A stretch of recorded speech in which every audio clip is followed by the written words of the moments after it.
ओं सर्वमंगलमंगल्ये शिवे सर्वार्थसाधिके शरण्ये त्र्यंबके गौरी नारायणी नमस्तुते सृष्टिस्थिति विनाशानां शक्तिभूते सनातनी गुणाश्रय गुणमय नारायणी नमस्तुते। जय बड़ माয়ের जय जय महादेवी महामाয়ের जय।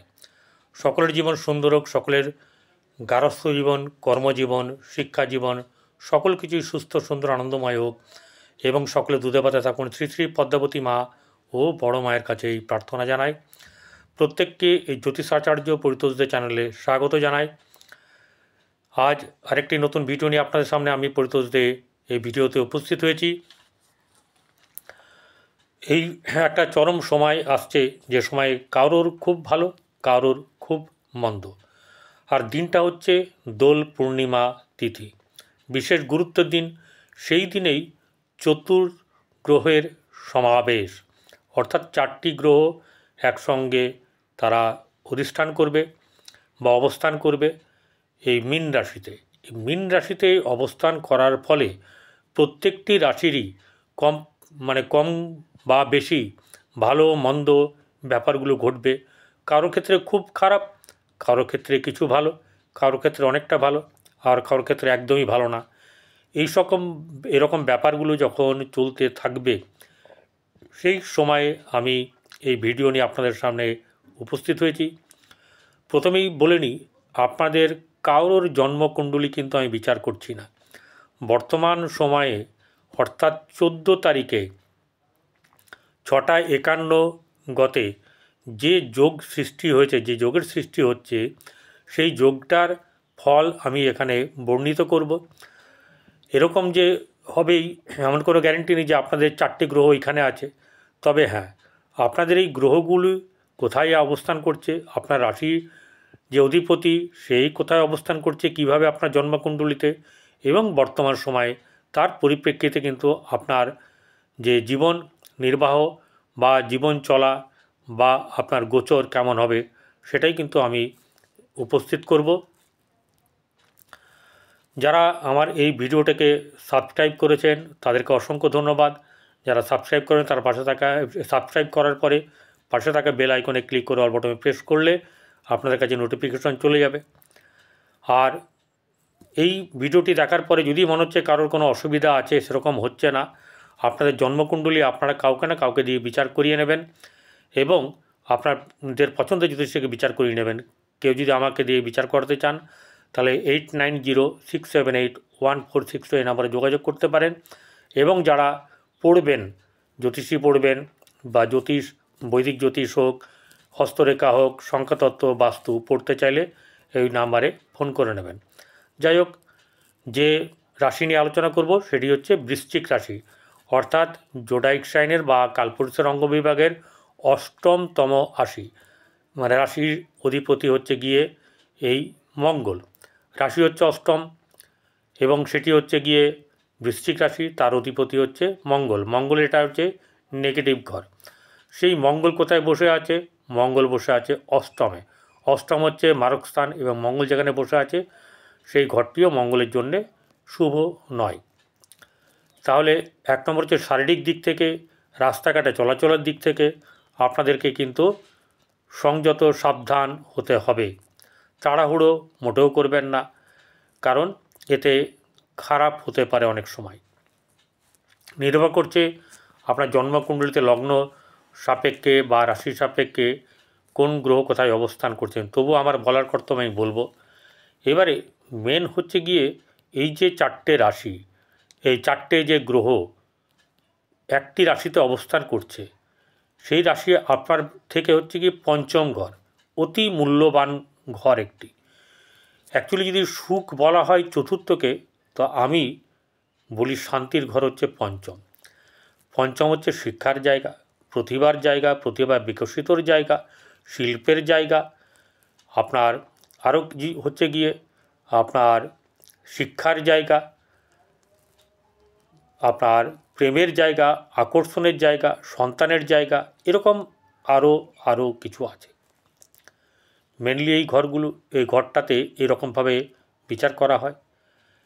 5ম ভাব, তাহলে আপনার জীবনে এই সময় 5ম ভাব, এবং সবচেয়ে আরও বড় কথা, এই 5ম ভাবে যে গ্রহগুলো বসে আছে সেই গ্রহগুলো আপনার এই রাশি সাপেক্ষে কে কোথাকার গ্রহ, অর্থাৎ কোন ভাবের অধিপতি তারা। প্রথমে চলে আসি হচ্ছে গিয়ে আপনার রবির ব্যাপার। মঙ্গলের সঙ্গে রবির কানেকশন ভালো। মঙ্গল আর রবি বর্তমান সময়ে পঞ্চম নবম হয়ে থাকলেও তারা 14 তারিখে আপনার 6টা 51 গতে চতুর্থ দশম কানেকশন হবে। এবং আপনার যে ঘরটা হচ্ছে গিয়ে আপনার হচ্ছে দশম ভাব, কর্মস্থান, বর্তমানে শনি এবং রবি দৃষ্টি দিয়ে আছে। 14 তারিখের পরে এখানে শনি দৃষ্টি দিয়ে থাকবে, রবি দেবে হচ্ছে আপনার একাদশ ঘরে, বুধের ঘরে। তখন শুক্র, বুধ, রাহু এবং আপনার এই শুক্র, বুধ, রাহু, রবি প্রত্যেকেই কিন্তু এই আপনার একাদশ ঘর, যেটা আয় স্থান, লাভ স্থান, সাফল্য স্থান, লিকুইড মানির স্থান, এবং সেখানে মঙ্গলও দৃষ্টি দিচ্ছে, বৃহস্পতিও দৃষ্টি দিচ্ছে। তাহলে এই ঘরটা, একাদশ ঘরটা আপনার জীবনের একটা বিরাট ইম্পর্ট্যান্ট ঘর। তার প্রথম ইম্পর্ট্যান্ট যেটা, সেটাকে আলোচনা করি। প্রথম হচ্ছে গিয়ে আপনার যে অধিপতি মঙ্গল, তার সপ্তম ভাব, সেখানে বৃহস্পতি বসে আছে। বৃহস্পতি দ্বিতীয় এবং পঞ্চম ভাবের অধিপতি হয়ে বসে আছে সপ্তমে। তাহলে আপনার ক্ষেত্রে বর্তমান সময়ে স্বামী স্ত্রীর সঙ্গে সম্পর্ক বা প্রেমের সম্পর্কই বলুন, আপনাদের কিন্তু বর্তমান সময়ে বৈবাহিক জীবন ভালো চলছে, ব্যবসা ভালো চলছে, যারা ব্যবসা করছেন ভালো চলবে। একটা ব্যাপার বলি, বৃহস্পতির সঙ্গে শুক্রের ক্ষেত্র বিনিময় হয়েছে। শুক্র সপ্তমপতি হয়ে পঞ্চমে তুঙ্গ হয়ে আছে, যদিও এখন বক্রী, ঠিক আছে। তাহলে যাই থাকুক, এখানে কিন্তু আপনার ব্যবসা খুবই ভালো চলবে। অর্থাৎ আগে আগে যা গেছে, শুক্র যখন এই ঘরে ঢুকেছে প্রথম, তখন থেকে যতক্ষণ এখানে থাকবে ততক্ষণ আপনাদের এই শুক্র আবার আপনাদেরকে ব্যবসার দিকে অনেক দূর এগিয়ে নিয়ে যাবে, অনেক শুভ, অনেক লাভ আপনাদেরকে প্রদান করবে। তার শুক্র সপ্তমপতি মারক, কিন্তু সপ্তমপতি পঞ্চমে বসে থেকে তো মারক করবে না, ঠিক আছে। সে এখানে কিন্তু শুভ ফল প্রদান করবে। সন্তানের ক্ষেত্রে শুভ হবে, আপনার সন্তানের দিক থেকে লাভ, সন্তানের উন্নতি, এই ব্যাপারগুলো হবে। আর কি হবে, শুক্রের সঙ্গে বুধ বসে আছে। বুধ হচ্ছে আপনার নিচস্থ এই ঘরে। বুধ নিচস্থ হয়েও শুক্র যেহেতু তার বন্ধু, সে আপনার বসে আছে হচ্ছে গিয়ে এখানে তুঙ্গভাবে। তাহলে ওই গ্রহ যদি তুঙ্গভাবে থাকে, তাহলে নিজ গ্রহ যদি তার বন্ধু গ্রহ সেখানে উপস্থিত থাকে, তাহলে নিচ ভঙ্গ রাজযোগের ফল দেবে হচ্ছে বুধ। তাহলে বুধ এখানে ভালো ফল দেবে। বুধ হচ্ছে অষ্টমপতি, আবার একাদশপতি। যাই হোক, সে যদি খারাপ ফল না দিয়ে ভালো ফলও না দেয়, কথার কথা, তাহলে তাও আমার কিন্তু খারাপের কোনো ব্যাপার হবে না। কিন্তু বুধের সঙ্গে শুক্রের সঙ্গে বসে আছে, পঞ্চম জায়গাটাকে কিন্তু সমৃদ্ধ করবে। প্রেম সম্পর্কিত ব্যাপার আপনাদের শুভ। কিন্তু রবি যাওয়ার পরে 14 তারিখে যাওয়ার পরে, অর্থাৎ 14 তারিখ কখন, সেটা আবার হচ্ছে দোল পূর্ণিমা। ওই দিনকে রবি যখন যাবে, রবির সঙ্গে শুক্রের সঙ্গে সম্পর্ক মোটেও ভালো না, রবির সঙ্গে রাহুর সম্পর্ক ভালো না। তাহলে এখানে শুক্র কিন্তু আপনার কি নেগেটিভ রোল প্লে করবে? মোটেও না। শুক্র দ্বাদশপতি তুঙ্গ হয়ে আছে। দ্বাদশপতি তুঙ্গ হয়ে থাকলে বেড কমফোর্টের জায়গা দেবে, বিদেশে যাওয়ার জায়গাটা করে দেবে। তো এরকম ধরনের ব্যাপারে মানে সহায়তা করবে আর কি। তো এই ব্যাপারগুলো, বিদেশে যাওয়ার যোগটার ব্যাপার একটা রুলিংস আছে, সেটা সম্পূর্ণ হলে কিন্তু এখানে সম্ভাবনা আছে। বিশেষ করে চন্দ্র যখন চলে আসবে এই 29 তারিখে, 30 তারিখে চন্দ্র যখন চলে আসবে, তখন কিন্তু বিদেশ যোগের যাত্রা কিন্তু অনেকের পক্ষে সম্ভব হবে, বা বিদেশের সঙ্গে যোগাযোগ সম্পূর্ণ হবে। বর্তমান সময়ে একটা কথা বলে রাখি, কেউ কখনো কোনো এই সময়ে লটারি কাটা অথবা যেটা হচ্ছে গিয়ে কোনো শেয়ার মার্কেটে লগ্নি করবেন না। শেয়ার মার্কেটে এই সময় কোনো লগ্নি করবেন না। 14 তারিখ থেকে বা 14 তারিখের পর থেকে লগ্নি করবেন। এবারে দ্বাদশ ভাব হিসাবেও শুক্র কিন্তু তুঙ্গ হয়ে থেকেও ভালো ফল প্রদান করবে। চলে আসবো বুধ। বুধ হচ্ছে এখানে অষ্টমপতি হিসাবে মারক। বুধ শুক্রের সঙ্গে মানে অবস্থান করায় এবং নিজভঙ্গ রাজযোগের সৃষ্টি করায় এখানে বুধ কিন্তু অশুভ ফল দেবে না। এবং শুধু তাই নয়, এই বুধ হচ্ছে গিয়ে একাদশপতি। তাহলে একাদশ হচ্ছে লাভ স্থান। এই লাভের জায়গাটাতে সে নিজে দৃষ্টি দিয়ে আছে, শুক্র দৃষ্টি দিয়ে আছে, রাহু দৃষ্টি দিয়ে আছে, বৃহস্পতি দৃষ্টি দিয়ে আছে, মঙ্গল দৃষ্টি দিয়ে আছে। এত সব গ্রহগুলো রাহু সমেত দৃষ্টি দেওয়াতে এবং বর্তমানে এখানে কেতু বসে আছে, তাহলে আপনার জন্যে কিন্তু আর্থিক দিক থেকে শুভ হবে। লাভ সাফল্য আপনার কিন্তু দোরগোড়ায় আসবে, এটা হচ্ছে গিয়ে এই গোচর বলছে। এবারে চলে আসবো হচ্ছে গিয়ে রবি। রবি হচ্ছে গিয়ে এই রাশির দশমপতি, কর্মাধিপতি রবি। সে চলে যাবে হচ্ছে গিয়ে 14 তারিখে 6:51 পরে ধনুরাশিতে। ধনুরাশি তার শুভ ঘর। এখানে রাহুর সঙ্গে সম্পর্ক তার ভালো না, শুক্রের সঙ্গে সম্পর্ক ভালো না। তাহলে রবি যে সুনাম বৃদ্ধি করতে চাইবে, সেই সুনামকে তারা ব্যাহত করার চেষ্টা করবে রাহু এবং শুক্র। কিন্তু বুধ ওখানে যে ম্যানেজের ব্যাপার আছে, সেই ম্যানেজটা কিন্তু ম্যানেজ বুধ করবে এবং যতটা খারাপ হওয়ার কথা ততটা হবে না, বরং আপনাদের সম্মান বৃদ্ধি পাবে। বিশেষ করে যারা ব্যবসা এবং কর্মের দুটোতেই জড়িয়ে আছেন, তাদের ক্ষেত্রে মানে চাকুরির তুলনায় ব্যবসাদারদের আপনার উন্নতি হওয়ার কিন্তু যোগ আছে।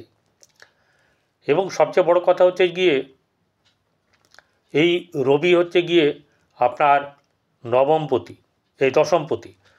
দশমপতি একাদশে দৃষ্টি থাকা মানে হচ্ছে সাফল্যের জায়গাতে আপনার কর্মের দিক থেকে কিন্তু আপনার সাফল্য দেবে এবং এই সাফল্য কিন্তু আপনার জীবনে কিন্তু অনেক অনেক সুন্দরভাবে এগিয়ে যাবে। রাহু হচ্ছে গিয়ে এখানে বৃহস্পতির ঘরে বসে বৃহস্পতিকেই রিপ্রেজেন্ট করবে। তাহলে প্রথমে বৃহস্পতির ফল দেবে, তারপরে অন্য অন্য গ্রহের সঙ্গে যে ফলটা আছে এবং নিজের ফল, এই ফলগুলো দেবে। রাহু কিন্তু এখানে শুভ ফল দেওয়ার জন্য অবশ্যই করে চেষ্টা করবে। তবে হ্যাঁ, সংঘাত, সমস্যা, সংঘর্ষ এসব ব্যাপার কিন্তু থাকবে। সহজ কোনোটাই নয়, কিন্তু এই যে রাহুর সঙ্গে শুক্রের সঙ্গে রবির সঙ্গে যে সম্পর্ক যে ভালো না, তার প্রভাব তো একটা থাকবে। তাহলে যতটা মানে খারাপ হওয়ার ততটা হবে না, কিন্তু যতটা ভালো হওয়ার ততটা হবে না। কিন্তু মাঝে মাঝে খুব ভালো, মাঝে মাঝে খুব খারাপ, এরকম একটা ব্যাপার কিন্তু দেওয়ার ব্যাপার আছে। তাই আপনাদেরকে বলবো, আপনারা যথেষ্টভাবে ভালো থাকার চেষ্টা করবেন। এবং সবচেয়ে বড় কথা হচ্ছে যে এই জায়গাগুলোতে যদি কারোর কোনো ধরনের অসুবিধা হয়ে থাকে, প্রথম কথা হচ্ছে গিয়ে আপনারা জ্যোতিষীর কোনো পছন্দের জ্যোতিষীর শরণাপন্ন অবশ্যই করে হতে হবেই। যাদের কষ্ট করে হলেও আপনারা কিন্তু এই সময়তে দেখবেন, কারণ হচ্ছে গিয়ে অনেকের কিন্তু ভালো হওয়ার সম্ভাবনা থাকবে। 1 নম্বর প্রথম কথা। এবারে দ্বিতীয় কথা হচ্ছে যে আপনার দ্বিতীয়াধিপতি বৃহস্পতি, সেই বৃহস্পতির জন্য আপনি কি করবেন, আপনি কেশরের তিলক ব্যবহার করবেন, নাভিতে দেবেন এবং আপনার তিলক করবেন, কপালে তিলক করবেন। এটা করার পরে আরেকটা কী করবে, আর গরুকে ঘরের প্রথম রুটিটা খাওয়াবেন, প্রতিদিন খাওয়ান। ঠিক আছে? কাকে খাওয়াচ্ছেন? গরুকে খাওয়াচ্ছেন। গরুর মধ্যে সমস্ত দেবদেবীর বাস। কুকুরকে শেষ যে রুটিটার অর্ধেক রুটিটা কুকুরকে, অর্ধেক রুটি হচ্ছে কাককে খাওয়াবেন। এতে শনি, রাহু, কেতু, বৃহস্পতি, শুক্র এই গ্রহগুলো আপনার পক্ষে ভালো হয়ে যাবে এবং আপনার পক্ষে কিন্তু অনেক শুভ ফল প্রদান করবে। তাই আপনারা এগুলো করবেন। যাদের কারোর পরামর্শ প্রয়োজন হয় তাহলে আমাকে ফোন করবেন। নমস্কার, ভালো থাকবেন।